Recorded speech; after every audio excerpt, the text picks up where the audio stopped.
जिस चीज़ का रोहित शर्मा के फैन्स को डर था, वो चीज़ हो गई और इस चीज़ से बहुत से लोगों की अब आँखें भी खुल जाएँगी और कान भी खुल जाएँगे। आज आपको एक ऐसा एंगल दूँगा, जो आपको किसी ने नहीं दिया होगा और शायद आपने इस बारे में नहीं सोचा होगा, लेकिन ये बहुत ही इम्पोर्टेंट बात है। देखिए जी, पहले तो खबर दे देता हूँ आपको। खबर ये है, आपने अब तक सुन ही लिया होगा कि मुंबई इंडियंस ने रोहित शर्मा को कैप्टेंसी से टाटा बाय-बाय कर दी है। उन्होंने ट्वीट करके ये लिखा है कि अब हार्दिक पांड्या जो होंगे वो 2024 के अंदर मुंबई इंडियंस की कप्तानी करेंगे। रोहित शर्मा का क्या रोल रहेगा? क्या वो कंटिन्यू करेंगे एमआई के साथ, नहीं करेंगे? खेलेंगे, नहीं खेलेंगे? किसी और फ्रेंचाइज़ में जाएँगे? क्या होगा? इसके बारे में अभी किसी को कुछ नहीं पता। कोई क्लैरिटी नहीं है। सब लोग बातें कर रहे हैं लेकिन जवाब किसी के पास भी नहीं है। देखिए जी, ऐसा है कि ये जो मूव हुआ था कि जब हार्दिक पांड्या को लेने की बात आई थी दोबारा मुंबई इंडियंस के अंदर, जब ये खबर आ गई थी कि गुजरात टाइटंस में उनको वापस लिया जाएगा, तब से ही ये बातों की अटकलें लगाई जा रही थी कि वो कैप्टन बनाए जाएँगे, क्योंकि ये आ गया था न्यूज़ में। लेकिन रोहित शर्मा का क्या होगा, इस बारे में बहुत से डाउट चल रहे थे। फिर बाद में ये आया कि जी, रोहित शर्मा को जो है वो ट्रेड कर दिया जाएगा। फिर वो कि ट्रेड की बात जो थी वो गलत निकली। ये आया कि जी, हार्दिक पांड्या आ जाएँगे मुंबई इंडियंस में। हार्दिक पांड्या तो आए लेकिन रोहित शर्मा कहीं नहीं गए। तो थोड़ी कन्फ्यूजन सी बनी हुई थी कि अब क्या रोहित शर्मा हार्दिक पांड्या की कैप्टेंसी में खेलेंगे या रोहित ही इस साल कैप्टन रहेंगे, हार्दिक पांड्या उनके अंडर खेलेंगे और 2025 से हार्दिक पांड्या कैप्टेंसी करेंगे। तो हर जगह एक ग्रे एरिया सा लग रहा था, किसी को कुछ समझ में नहीं आ रहा था क्या हो रहा है। लेकिन आज पूर्ण विराम लगा दिया मुंबई इंडियंस ने इस बात पे, वो ट्वीट करके कि जी अगले कप्तान जो है 2024 में जो अभी आईपीएल आने वाला है 2-3 महीने के अंदर, उसके अंदर हार्दिक पांड्या ही कैप्टन होंगे। तो जी, रोहित शर्मा का मुंबई इंडियंस के साथ ये बहुत ही बढ़िया रन रहा जिसके अंदर इन्होंने 5 ट्रॉफीज़ जीती हैं, वो एंड हो गया। चलिए जी, अब जो थोड़ी-सी बात कर लेते हैं कि थोड़ा फैन रिएक्शन क्या है। देखिए जी, जो तो इनके पीआर जो एजेंट बने घूम रहे हैं, आपको लगता है कि शायद वो फैन्स हैं लेकिन वो पीआर एजेंट्स हैं, वो तो छाती कूट रहे हैं कि रोहित के साथ धोखा हो गया, रोहित के साथ ये हो गया, वो हो गया, अब रोहित के साथ क्या करना चाहिए, रोहित को क्या करना चाहिए, मुंबई इंडियंस की ऐसी की तैसी, मुंबई इंडियंस का सत्यानाश, इस तरह की बातें ये लोग कर रहे हैं, गालियाँ दे रहे हैं मुंबई इंडियंस को और कह रहे हैं जी रोहित जो है वही है सब कुछ, वही है सब कुछ। ये लोग नौटंकीबाज, ये सारे के सारे खैराती, ये पीआर एजेंसीज़ वाले, ये जो होते हैं, आप सच बताऊँ, आप लोग इनको बिल्कुल फ़ॉलो ही मत किया कीजिए। ये पैसा लेते हैं आगे प्लेयरों से या उनकी एजेंसी से और जा कर के बकवास करते हैं, ये फ़ैन बनने का ड्रामा करते हैं। ये फ़ैन होते ही नहीं है। फ़ैन क्या होता है? फ़ैन को ये थोड़ी ना होता है कि जा करके अपने जिसको भी वो फ़ॉलो करता है उसको भगवान मान ले। भगवान एक ही हैं जी जो बैठे हैं हमारे, जिनके बारे में वेदों में, भगवद गीता में और भगवत पुराण में बताया हुआ है, वो हैं भगवान। ये भगवान थोड़ी है। ये हर किसी को भगवान बनाने लगते हैं, ये मक्कार लोग, 2-2 कौड़ी के लोग, पैसे के लिए अपना सब कुछ बेच देने वाले घटिया लोग। तो ये क्या करते हैं, एजेंडा चलाने के लिए बैठे होते हैं। आज ये सारे के सारे छातियाँ कूट रहे हैं, आए, आए, आए, क्या हो गया? रोहित चला गया, आए, आए। भई, रोहित शर्मा एक इंसान है, एक प्लेयर है, ठीक-ठाक प्लेयर है, हर कोई प्लेयर ही होता है। कोई भगवान तो होता नहीं। चाहे विराट कोहली हो, चाहे रोहित शर्मा हो, है तो प्लेयर। उसकी एक एज है, वो तब तक खेल सकता है, उसके बाद तो खेलेगा नहीं। ये नौटंकीबाज क्या करते हैं, सारा ज़िंदगी जो है इनकी पीआर में निकल जाती है। इनको लगता है जी, हम सारी ज़िंदगी ऐसे ही दलाली करते रहेंगे और हमारा धंधा चलता रहेगा। धंधा सारी ज़िंदगी नहीं चलता। ये इसलिए नहीं रो रहे कि रोहित शर्मा चला जा रहा है। ये इसलिए रो रहे हैं कि इनका धंधा बंद हो जाएगा अब, क्योंकि वो खेलेगा नहीं तो पैसे क्यों देगा इनको। तो ये इनका रोना-धोना आप मत सुनिए। मैं आपको बताता हूँ जी बॉटम लाइन, और जो इम्पोर्टेंट जो किसी ने आपको एनालिसिस नहीं दिया होगा, वो भी दूँगा ब सबसे आखिर में। सबसे पहली जी बात तो ये कि ये तो होना ही था और ये बिल्कुल सही डिसीजन है। देखिए, हर कोई जो फ्रेंचाइज़ है या कोई भी ऑर्गनाइज़ेशन है, वो हमेशा जो है अपना फ्यूचर देखती है। तो उनको ये डिसीजन लेना पड़ता है कि भैया फ्यूचर में उस ऑर्गनाइज़ेशन को कौन चलाएगा, चाहे वो कोई भी हो। देखिए, हर चीज़, कोई इस दुनिया में कोई भी चीज़ अनलिमिटेड नहीं है। देखिए, इंसान भी जो है वो लिमिटेड ही होता है और उसके लिए ये डिसीजंस लेने ज़रूरी होते हैं। ऑर्गनाइज़ेशंस जो होती हैं वो इंसानों से लंबी चलती हैं, इसलिए ऑर्गेनाइज़ेशंस के लिए ये डिसीजन लेने ज़रूरी होते हैं कि आपकी लेगेसी को कौन आगे चलाएगा। देखिए, मुंबई इंडियंस के लिए ये बड़ा इंपॉर्टेंट था कि वो किसी को आगे अपने कैप्टेंसी के लिए ग्रूम करें। जब रोहित शर्मा को बनाया था उससे पहले रिकी पॉन्टिंग, हरभजन सिंह, ये सचिन तेंदुलकर, ये सब रहे हैं कैप्टन। तो फिर उस टाइम पे भी तो उनको हटना ही पड़ा था ना। तो रोहित शर्मा ने भी किसी ना किसी दिन तो जाना ही था। वो चले गए। अब जो मुंबई इंडियंस है वो उसको प्लान कर रही थी, उसने प्लान कर लिया। अब देखिए, जो जो आपको याद होगा जब पहले अ, हार्दिक पांड्या मुंबई इंडियंस छोड़ के गए थे, तो उनका छोड़ने का रीज़न जो था वो यही था कि वो कैप्टेंसी चाहते थे। ये उस टाइम पे मीडिया में आ गया था। और कैप्टेंसी के लिए मुंबई इंडियंस उस टाइम तैयार नहीं थी उनको देने के लिए, और रोहित शर्मा बैठे हुए थे। इस वजह से मुंबई इंडियंस ने उनको जाने दिया और वो गुजरात चले गए। वहाँ जा कर के उन्होंने एक आईपीएल की ट्रॉफी जीत ली और एक में वो फाइनलिस्ट बने। तो वो बड़ा अच्छा परफॉर्मेंस दिया, लेकिन बाद में खबर आई कि उनकी अपनी फ्रेंचाइज से भी नहीं बन रही थी गुजरात टाइटंस से। इसलिए हार्दिक पांड्या मुंबई इंडियंस में वापस आना चाहते थे, और मुंबई इंडियंस से उनकी यही डील हुई थी कि वो वापस आएंगे तो कैप्टन बनेंगे। वही अब मुंबई इंडियंस ने भी देख लिया उनके जाने के बाद कि अब रोहित शर्मा की भी वो फॉर्म नहीं रही, और उनके पास जो प्लेयर जिनमें ये इन्वेस्ट कर रहे थे उसके उनकी भी परफॉर्मेंसेज इतनी कोई कंसिस्टेंट नहीं थी, और ना ही उनको उनके अंदर कोई कैप्टनसी वाली कोई बात दिखी होगी। अब जी ये तो मुंबई इंडियंस का डिसीजन है ना। उनके हिसाब से सूर्य कुमार यादव हों, चाहे ईशान किशन हो, चाहे जसप्रीत बुमराह हो, जो भी इनके पास बड़े बड़े प्लेयर्स हैं जो कि काफी समय से इनके साथ खेल रहे हैं, इनको नहीं लगा उनके अंदर कैप्टनसी की वो बात है। तो इसलिए उन्होंने हार्दिक पांड्या को वापस लेने का सोचा। अब वो जीत भी चुके हैं एक आईपीएल की ट्रॉफी उनके गुजरात टाइटन के लिए, तो शायद इसका भी एक बहुत बड़ा इम्पैक्ट रहा होगा। तो एक प्लानिंग तो चल ही रही थी। अब रोहित शर्मा का अगर देखिए जी, वो पिछला वर्ल्ड कप जो है टी20 का वो भी हारे हैं, और जो 50 ओवर का है वो भी हारे हैं।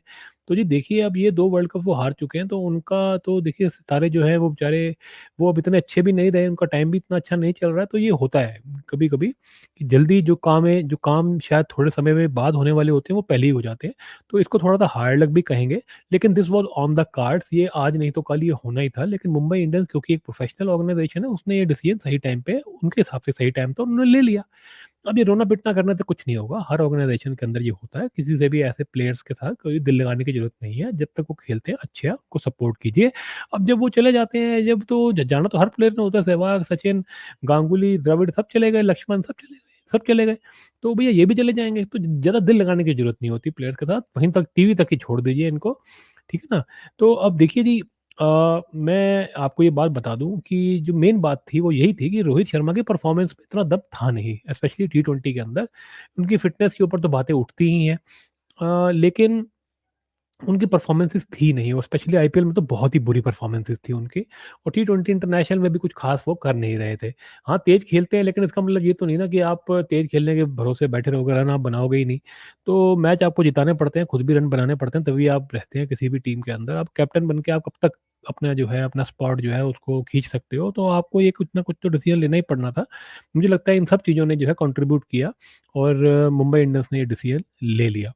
देखिए, मैं तो ये बात बहुत पहले ही कह चुका हूँ कि टी20 इंटरनेशनल्स के अंदर तो रोहित और विराट, और इनफैक्ट केएल राहुल को भी छोड़ देना चाहिए। ये इनको नहीं खेलना चाहिए, क्योंकि हमें वर्ल्ड कप चाहिए, और ये वर्ल्ड कप जो है ये इस फॉर्मेट के अंदर हमें यंग प्लेयर्स, बच्चे ही दिला सकते हैं। जो लोग चाहे थोड़े यंग भी हैं, लेकिन उन्होंने वो 2 वर्ल्ड कप में करके देख लिया, अगर उनसे नहीं हुआ तो उनको दोबारा चांस देने की कोई ज़रूरत नहीं है। आगे देखना चाहिए, तो इनको इंटरनेशनल क्रिकेट तो टी20 का छोड़ ही देना चाहिए।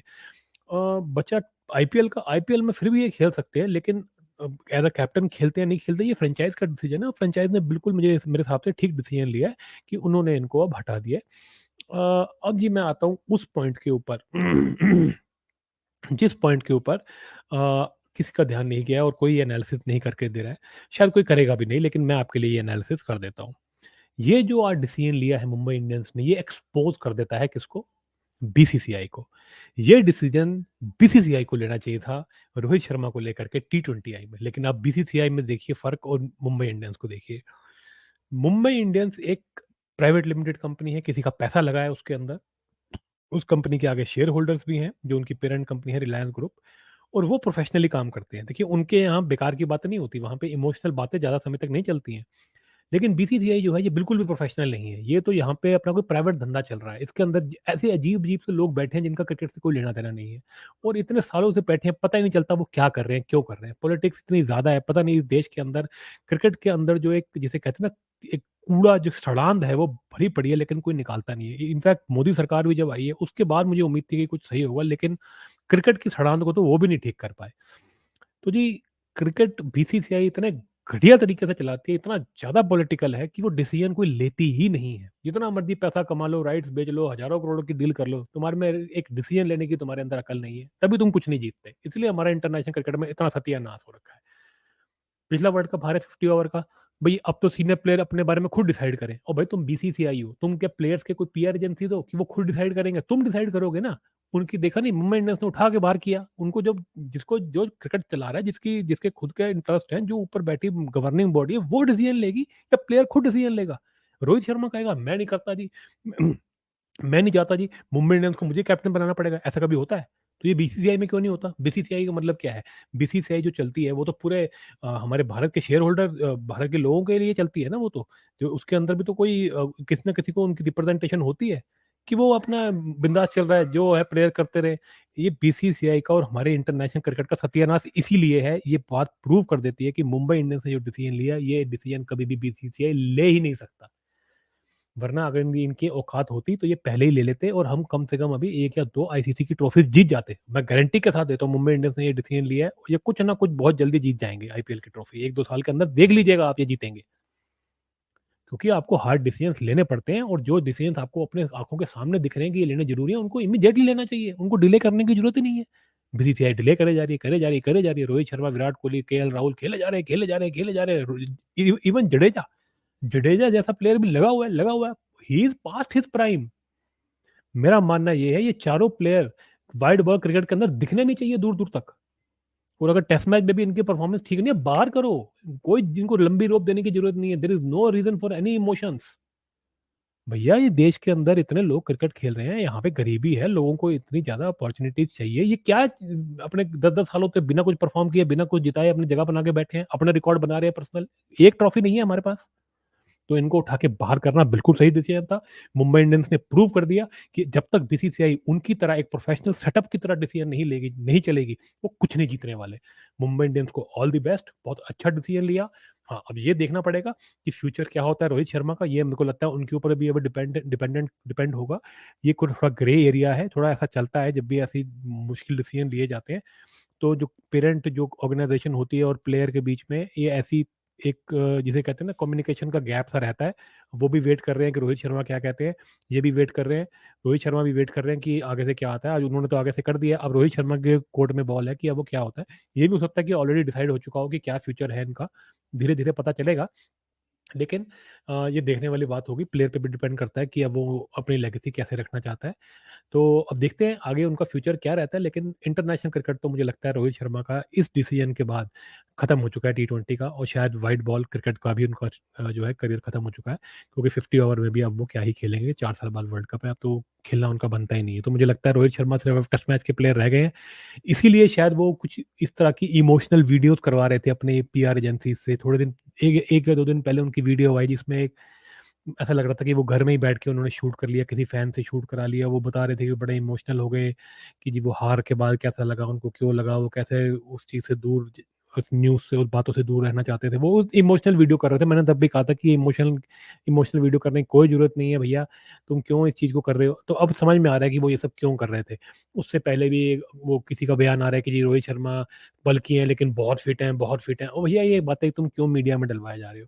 फिर आया जी रोहित शर्मा ने डिसीजन ले लिया है कि जी मुझे खिलाना है तो मुझे अगर कैप्टन बनाना है तो अभी की अभी बता दो। ये सब बातें जो है बेकार की बातें हैं। ये पीआर के अंदर खेला जा रहा था रोहित शर्मा के द्वारा, और मैं समझ गया था कि ये कुछ अंदर कुछ चल रहा है, और वो जो चल रहा था ये सामने आ गया कि इनके हाथ से मुंबई इंडियंस की भी कप्तानी चली गई है। ये पीआर एजेंसी वगैरह जो है ये थोड़े समय तक ही तुम्हारे को हेल्प करती हैं। विराट और ये रोहित के समय में तो ये बहुत ज़्यादा काम आ गई, वरना ये इतना काम नहीं आती थी। उसके रीज़न कुछ और है, किसी और दिन बात करेंगे। लेकिन ये अब मोटा-मोटा मान लिया जाए कि रोहित शर्मा जो है वो अब उनका इंटरनेशनल करियर टी20 और 50 ओवर में, यानी कि व्हाइट बॉल क्रिकेट में अब खत्म होता हुआ नज़र आ रहा है। साथ-साथ आईपीएल में देखते हैं उनका क्या फ्यूचर रहता है। चलिए जी, यही आपसे बात करनी थी, और होपफुली आपको ये वीडियो अच्छा लगा हो। अगर आपको ये एनालिसिस बढ़िया लगे तो इस वीडियो को लाइक करें। नीचे कमेंट ज़रूर करें आप। मैं आपके कमेंट्स के लिए बहुत इंतज़ार करता हूँ, और इस वीडियो को शेयर ज़रूर करें, और मिलते हैं आपसे फैन कोड के अगले वीडियो में।